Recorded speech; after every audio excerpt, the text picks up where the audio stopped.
It started to happen gradually. I would walk into a room and say something, and no one would notice. I would say, "Turn the TV down, please," and nothing would happen. So I would get louder. "Turn the TV down, please." Finally, I would have to go over and turn the TV down myself. And then I started to notice it elsewhere. My husband and I had been at a party for about 3 hours, and I was ready to go. I looked over, and he was talking to a friend from work, and I walked over, and he kept right on talking. He didn't even turn toward me. That's when I started to put it together. He can't see me. I'm invisible. I'm invisible. Then I started to notice it more and more. I would walk my son to school, and his teacher would say, "Jake, who's that with you?" And my son would say, "Nobody." Granted, he's just 5, but nobody? One night, a group of us gathered, and we were celebrating the return of a friend from England. Janice had just taken this fabulous trip, and she was going on and on about the hotel she stayed in. And I was sitting there looking around at the other women at the table. I'd put my makeup on in the car on the way there. I had on an old dress because it was the only thing clean, and I had my unwashed hair pulled up in a banana clip, and I was feeling pretty darn pathetic.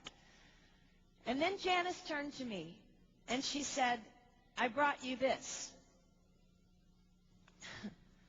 It was a book on the great cathedrals of Europe.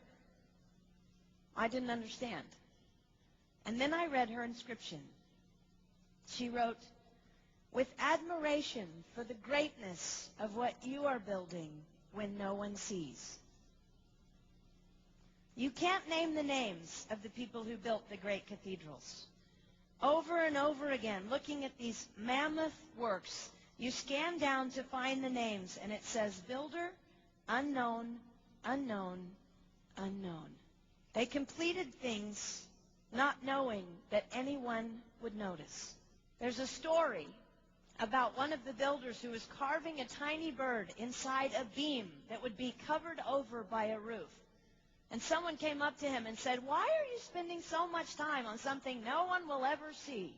And it's reported that the builder replied, "Because God sees."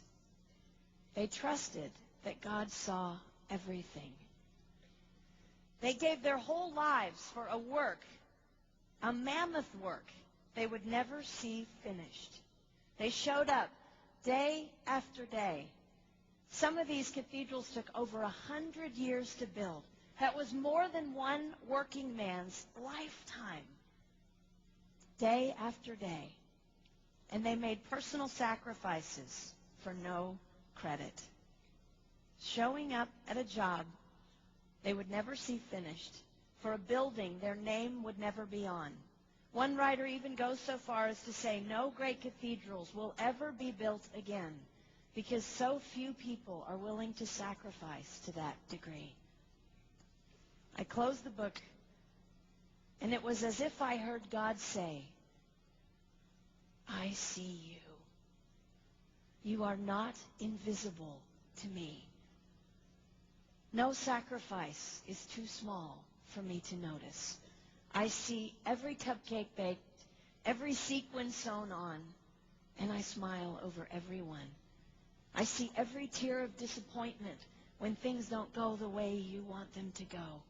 But remember, you are building a great cathedral. It will not be finished in your lifetime, and sadly, you will never get to live there. But if you build it well, I will." At times, my invisibility has felt like an affliction to me.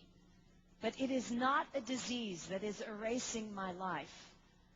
It is the cure for the disease of self-centeredness.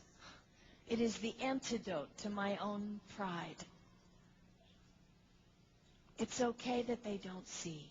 It's okay that they don't know. I don't want my son to tell the friend he's bringing home from college, "You're not going to believe what my mom does. She gets up at 4 in the morning and she bakes pies and hand-bastes a turkey and she presses all the linens."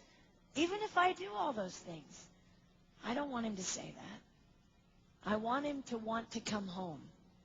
And secondly, I want him to say to his friend, you're going to love it there. It's okay that they don't see. We don't work for them. We work for him.